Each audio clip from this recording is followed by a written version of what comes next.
mana titik tidak masuk akalnya? Di mana titik tidak masuk akalnya? Aksara film passwordnya. Dia nggak punya bapak ya. Kisah di zaman peperangan Gajah Mada masih menaiki Mio Karbu ini diawali dengan kedatangan lampir dan anaknya, di mana lampir bernama Rina ini ingin mengaki adik iparnya dari rumah saudaranya yang beraja wasted akibat rudalnya kegencet ketika bercocok tanam dengan alasan babi lu bego yang kagak menu akal. Terlebih lagi Rina juga membawa anak yang cangkemnya sama seperti emaknya memiliki sifat begundal. Bagaimanapun caranya, kita harus bisa ngusir mereka dari rumah ini. Karena mereka gak pantas nempatin rumah ini. Buset, cowok tapi cangkemnya spek woman. Namun adik iparnya bernama Mimi masih kekeh bertahan di sana sebab rumah tersebut memang milik suaminya yang memang diwariskan untuknya. Nah, karena bacotannya nggak mempan, Rina pun pulang ke rumah dan ternyata ia juga memiliki barudak woman yang speknya masih sama seperti mertuanya. Emang pohon nggak jauh jatuh dari buahnya ya. Karena seluruh anggota keluarganya bisa-bisanya mendukung perbuatan membegegestekan emaknya. Bahkan si Rina memiliki ide mendelete Mimi dari kehidupan pun anak bersama menantunya 100% mensupportnya. Ya, namanya juga doa anak sepanjang masa, jadi harus perlu restunya cuy. POV ketika surga ada di telapak kaki anak. Malam harinya Rina pun datang ke salah satu anjas. Biasanya di depan pintu ada tulisan awas ada anjing galak, dilarang parkir motor. Lah, ini Mak Ipat orang pintar solusi tepat bagi yang membutuhkan. Dukun apaan terang-terangan anjing. Di sana Rina pun konsultasi dengan Mak Ipat yang masih mengusung ilmu ajian sakti kebo mercuet. Mari kita bingungkan anak zaman sekarang. Mana tahu kebo mercuet. Dan dengan memberikan foto Mimi. Itu soal gampang. Itu foto bu, bukan pertanyaan. Sang dukun pun langsung memberikan persyaratan menyantet orang yang jika ingin hasilnya bekerja 100% tanpa perlurut, si korban harus memiliki iman yang lemah seperti contohnya kalian yang jarang ibadah. Tapi jika imannya kuat, maka ilmu santet VVIP tersebut akan berbalik ke sang peng-request santetnya. Ya elah, nama doang orang pinter lawan orang yang imannya kuat aja kagak bisa anjing.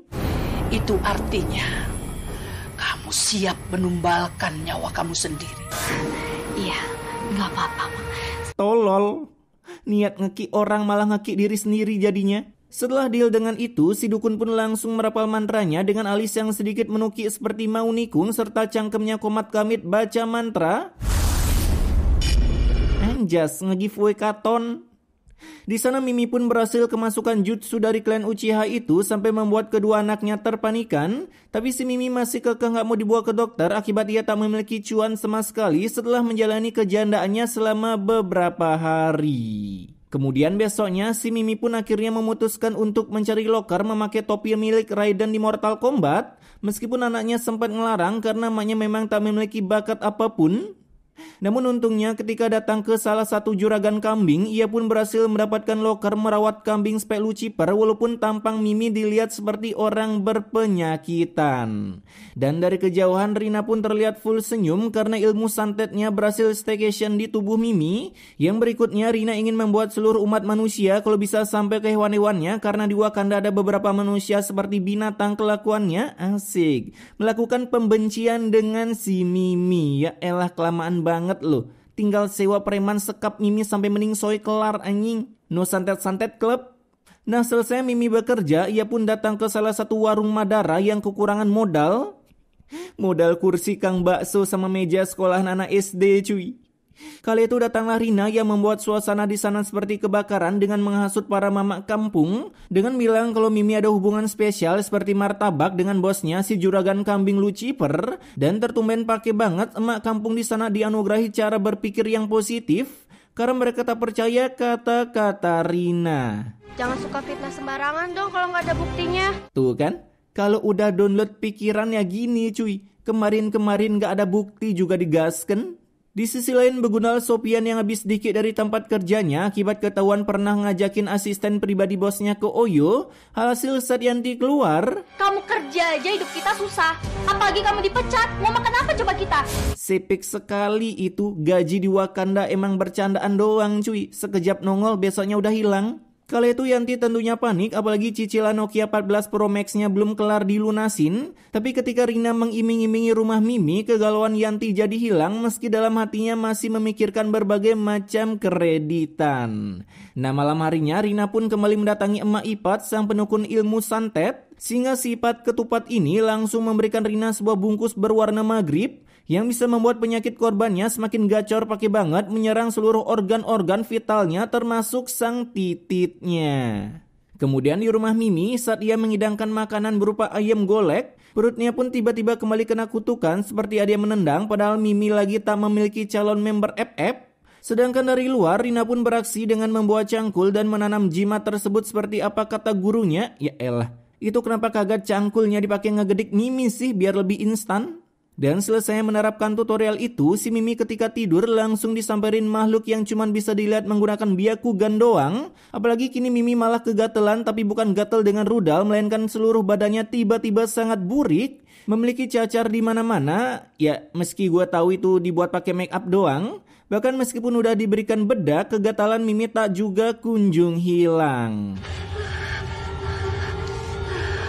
Keesokan harinya, karena penyakit Mimi begitu ekstrim, anaknya pun datang ke tempat kerja mewakilkan emaknya untuk memberi kabar kalau emaknya memiliki penyakit random yang tiba-tiba digiveaway oleh sutradara. Namun si juragan yang baik hati, ia pun memberikan job untuk anak Mimi dengan menyuruhnya mencari rumput menggunakan arit doang tanpa palu.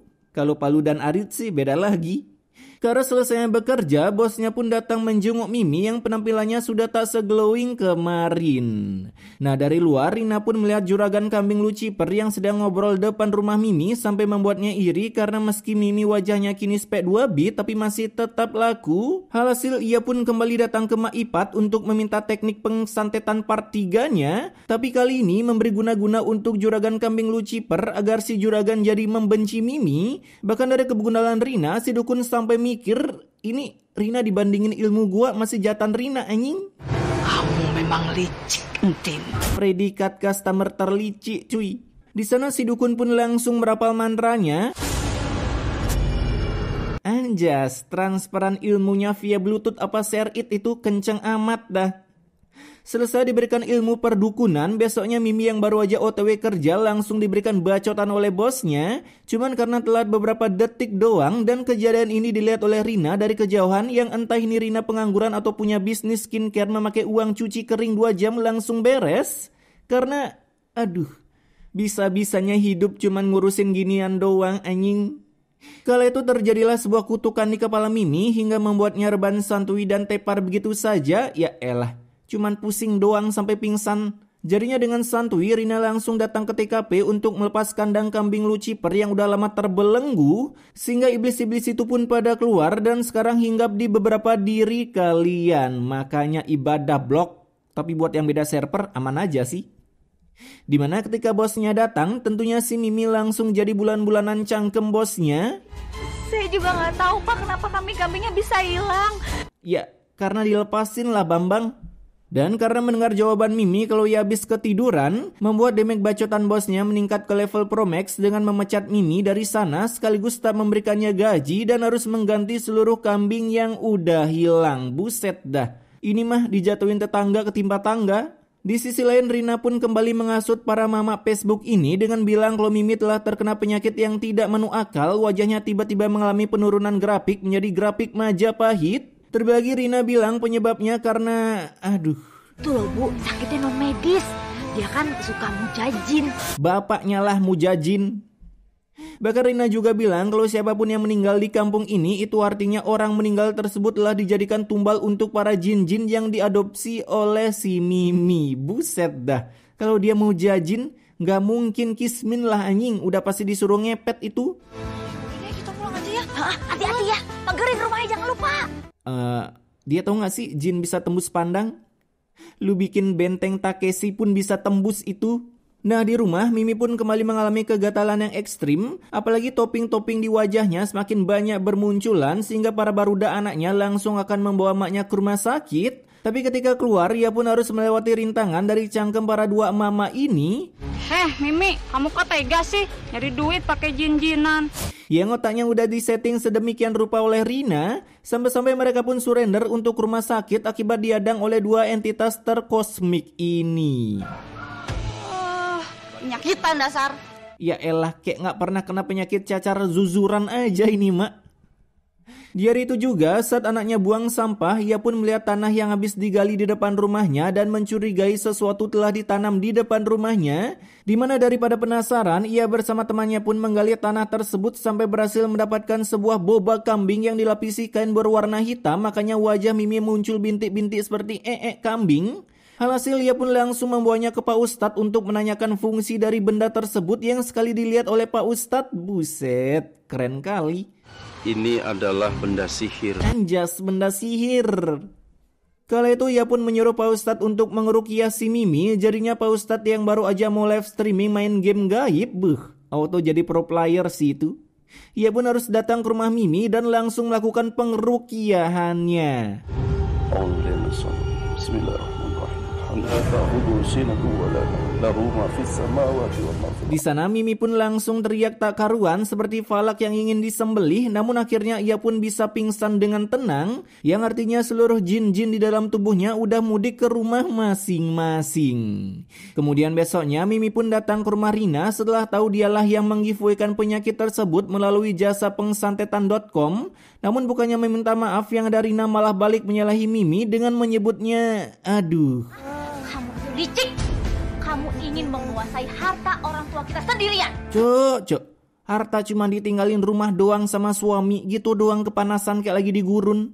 Di hari itu juga, para begundal anak-anak Rina pun malah membelot dari maknya dengan mengambil sertifikat rumah untuk dijual, karena tak kuasa melihat temannya pada menaiki motor Aerox sedangkan ia enggak. Kalian sendirian itu. Aku mau jual rumah ini, dan aku akan pergi dengan Jati. Dihianatin cuy. Kala itu dengan BGGST-nya, Sopian pun mendorong emaknya sampai tepar di lantai dan backsound kesayangan pun langsung terdengar. Tapi untungnya si Rina berhasil bangkit kembali. Ya elah, malah tepar lagi anjing. Yang ketika dibawa ke rumah sakit, si Rina pun dihadapi oleh kesetrukan. Ini kamar pasien kayak lagi di dokter umum. Masa ia rebahannya pakai kasur UKS? Namun bukannya berduka atas penyakit emaknya, si Yanti malah berkata seperti ini. Malas banget kalau ngurusin dia. Pakai kena stroke segala lagi. Menantu biadab, didikan jadi begundal, ternyata lebih membegundalkan daripada gurunya. Hari itu juga Rina langsung dipulangkan karena takut biayanya membengkak dan uang dari mana buat bayar rumah sakit. Terlebih lagi Rina juga ingin dikit dari rumah karena hari demi hari Rina sama sekali tak dipedulikan. Bahkan untuk minta makan pun Rina disuapin nasi putih doang dengan sendok makan, padahal pengennya pakai sendok sayur. Nggak sekalian aja pakai skop perkulian. Keesokan harinya Mimi yang lagi ngaji, ia pun kedatangan santet super premium lagi, padahal Rina kagak ada request santet. Tapi karena dirinya udah dibentengi dengan keimanan yang tinggi, pengsantetan itu pun jadinya gagal. Dan ujung-ujungnya malah masuk ke badan Rina sehingga membuatnya semakin mengsetrukan plus kepanasan. Sampai-sampai sebuah lampu tidur pun jatuh dan membakar habis kamar Rina. Buset, kegeprek kayu, awas aja mending soy cuman ginian doang ya. Namun untungnya datanglah Sopian yang masih ingat emaknya, sehingga si Mak berhasil diselamatkan dibawa keluar, sedangkan rumah mereka harus ajab-ajab dilanda api ultivalir. Terlebih lagi saat para warga datang, Tolong! Kebakaran, tolong! Bukannya inisiatif ngambil air loh, malah ikutan minta lontong. Mereka pun datang cuman menyumbangkan kepanikan, termasuk juga dengan anaknya yang saat Mimi datang ia malah menitipkan emaknya ke Mimi, sedangkan ia malah kabur meninggalkan emaknya yang udah setengah matang. Kala itu Rina pun dirawat di rumah sakit dengan penampilan Rina yang tiap disorot kamera selalu ada efek JJ brutalnya. Manfaatnya apa coba? Masa efek gosong-gosong gitu harus disensor pakai jarak jeduk?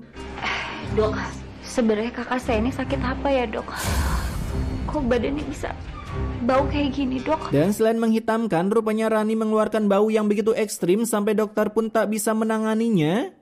Ini di luar kemampuan kami tidak sanggup lagi menanganinya. Ya elah, kalau nggak bisa suntik mati aja lah dok, biar cepet filmnya. Di sana sang dokter pun merekomendasikan untuk memulangkan Rina daripada bau rumah sakit tercemar dan para pasien malah ikut wasted mengenaskan.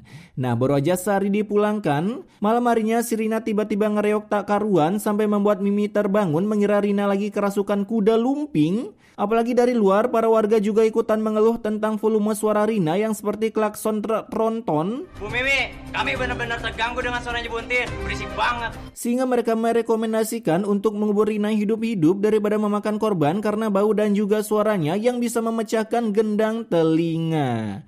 Para minion lebih psikopat ketimbang Rina anjing. Keesokan harinya datanglah Sopian yang berniat menjual rumahnya yang udah kebakar, nggak apa-apa tanahnya doang, mayan pakai beli Innova Ribbon.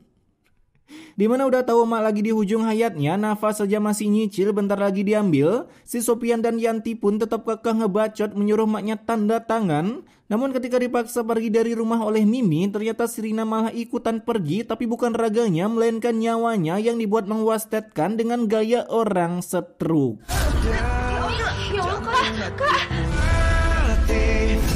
Buset dah, efek hitam putih selalu menyertai. Inspirasi dari mana coba? Di sisi lain, saat Sopian pulang, mereka pun sempat adu bacotan di tengah jalan. Yang satu ingin beli Innova Ribbon, yang satunya pengen Fortuner. Hasil karena adanya perselisihan, mereka pun saling dorong-dorongan yang berujung berguling-guling seperti celorot. Dan pada akhirnya mereka pun saling meninggal dunia berbarengan. Satu keluarga wasted, Mimi auto full senyum dapat warisan tanah peninggalan Rina. Nah, ketika pemakaman si Rina, dalam perjalanannya mereka pun awalnya baik-baik aja meski baunya nampak menyengat. Namun saat melewati jembatan kayu yang dibuat menggunakan uang patungan para warga, Salimna ya Allah, salimna ya Allah. oh, tidak semudah itu Perguso. Karena pastinya sang sutradara tak memberikan mereka secara easy peasy ke pemakaman, di mana keranda Rina harus dibuang ke sungai dan mereka mulai menjadi bocah petualang dengan mengejar keranda tersebut meski di dalam sungai banyak beling pecahan botolnya. Anjas, tumben kali kagak hanyut ke bawah arus. Dan setelah berhasil menyelamatkan kerandanya, ketika lanjut berjalan, muncul lagi sebuah angin tornado dan sebuah efek yang mengwak-wakan.